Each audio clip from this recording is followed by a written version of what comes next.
روز بروز بهای پنزینه لحرما کردستانه برف زده بونه دچید و حکومت هیچ هلویستا کم برگران بونا بهای پنزینه نینه هر بازرگانک لیدیف حزاخ و بهای لسر پنزینه دانی بیکو چاف لجیان حوالاتیان بهتا کرن لورا افچنده بویا جه گازنده شوفران همچند برادرک افرو مسردان و قصدت امیدیه و شلادزه و دیره لوکو کری بس هرا پویزینه گلکو گران بوی وکی بری نمایم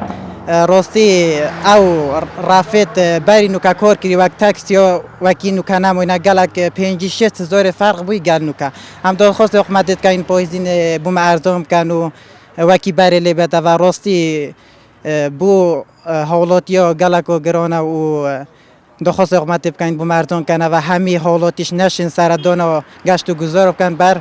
گرانبونا پایزینه یا یکم وکو حالاتی بار بکه بوما گلکو نخوشم و جرات بجن جی پنزین روش بروش گرانتر رو لیتیدن و وی گرمه جی دی وی گرمه یعنی از بارد کم کس فیل پامپارانو گیتن دی فیل پامپیت سوژن و پنزین اونجا پیسه و دیف پیسه دی اونجی یعنی او دی بخو روش بروش گرانتر لیکن و جای ما دخوازی ماش حکمت او دیفچونه که بوون شلوب کن و دیفچونه که بوه پنزینه بکن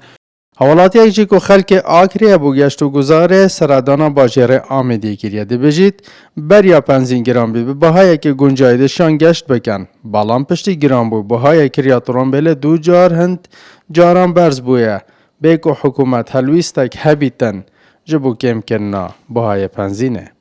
بله نسبت پنزین ضرره که گله که مازنیال مدای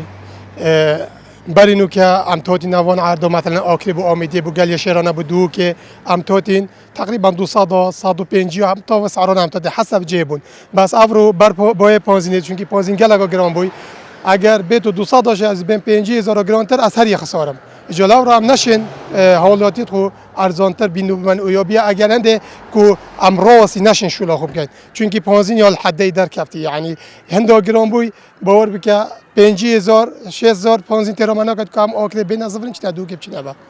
سرارای گرانبونا بهای پنزینه کوالاتی ها پنزینش هر دم برف نزم بونه دچیتن که روزانه شوفر ناچارن فیل پامپن تومبلن خو بگورن اسام عبدالرحمن